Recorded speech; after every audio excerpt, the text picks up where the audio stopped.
When celebrities and athletes mess up, they sometimes issue a public apology. Lena Dunham recently apologized for a bad joke about abortion. And this summer, Ryan Lochte said he was sorry for telling a tall tale about a fictitious robbery in Rio. Remember that? Well, Joe Mixon is no different. I want you to listen to the University of Oklahoma football star's tearful apology. It wasn't for a bad joke or a story, but a punch that left a young woman with broken bones in her face more than 2 years ago. I'm here to apologize to Ms. Molitor. I apologize to Coach Stoops. I apologize to, President Bourne, AD, my teammates, most of all, my family. I let a lot of people down. It's never, never okay, never okay to, retaliate and hit a woman, the way I did. Oklahoma suspended Joe Mixon for the 2014 football season, and he reached a plea deal on assault charges for that punch. Then last week, the Oklahoma Supreme Court ruled the video needed to be part of the case's public record. So here it is. Everyone gets to see for themselves the brutality involved in this incident. And although he still faces a civil suit, Mixon is now back on the field and is scheduled to play for Oklahoma in the Sugar Bowl on January 2nd. But just because an athlete, there it is, just because an athlete or a celebrity issues an apology, many people are very quick to forgive and forget. Joining me again, Wendy Patrick and Yodit Tewolde.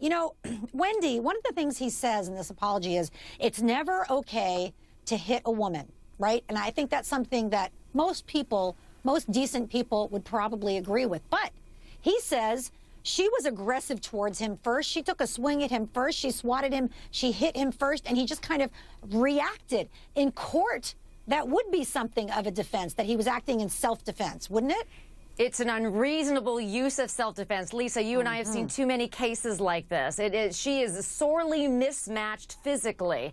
And that is one of the things that a jury would have to consider in criminal court, surely, is what measure of self-defense, if any, would have been necessary given the threat that she posed. It's the same thing in any case of self-defense. It cannot be a use of unreasonable force. Okay, and Yodit, I think we all agree on the law. What we see there is that she shoves him in the shoulder area, and then she slaps his face, and then he hauls off and punches her, and he did break bones in her face. He hit her really hard. Would he have a defense here? I kind of have to agree with Wendy. I mean, the amount of force is unreasonable, but... And I'm going to say this first because I don't want anybody thinking that I'm justifying what Mixon did.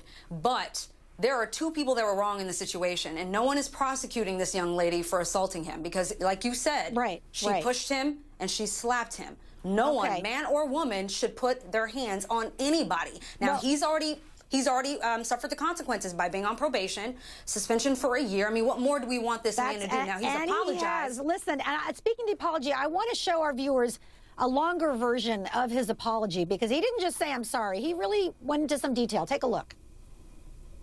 It really don't matter, what she did that night. It's all on me. The reason why, I'm in this position right now, and I take full responsibility on what happened. It's never okay, to hit a woman. Never. I would preach that to anybody.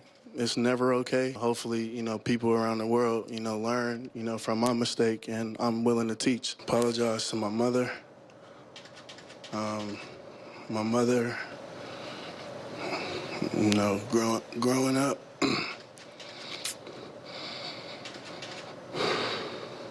a single parent, 2 brothers, 3 sisters, 16 nieces and nephews. They all look up to me. It haunted me, still haunts me till this day. I dream about it. If I could go back, I'd do whatever I could, to change the outcome of that situation. Definitely would have walked, ran away, and went about the situation differently. I wouldn't have been in that situation. Now I wouldn't be in that situation.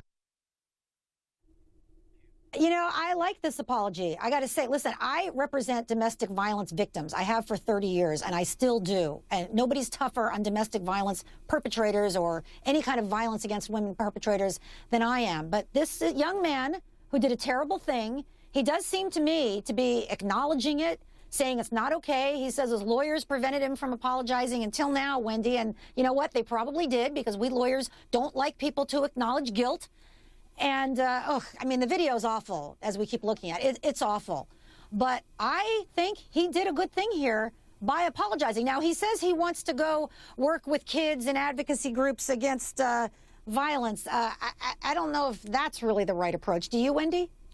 Well, it depends. And one of the things that you accurately point out is it really does appear to be heartfelt. He appears not only to be clearing his reputation, but clearing his conscience. Because let's face it, athletes are role models, whether or not they want to be. So the way he has dealt with this incident is admirable. It appears to be genuine. And if it is, who's to say he can't help other young men who find themselves in other types of scenarios? Not only is it a public relations disaster each year for famous sports figures, but it's also potentially an anger management issue that he may be able to share some insights that can prevent this kind of thing from happening again. Well, you know what? His actions going forward are going to be what defines him. If he never repeats an incident like this, if he really does avoid violence in the future and stressful situations, then we'll see how real that apology is.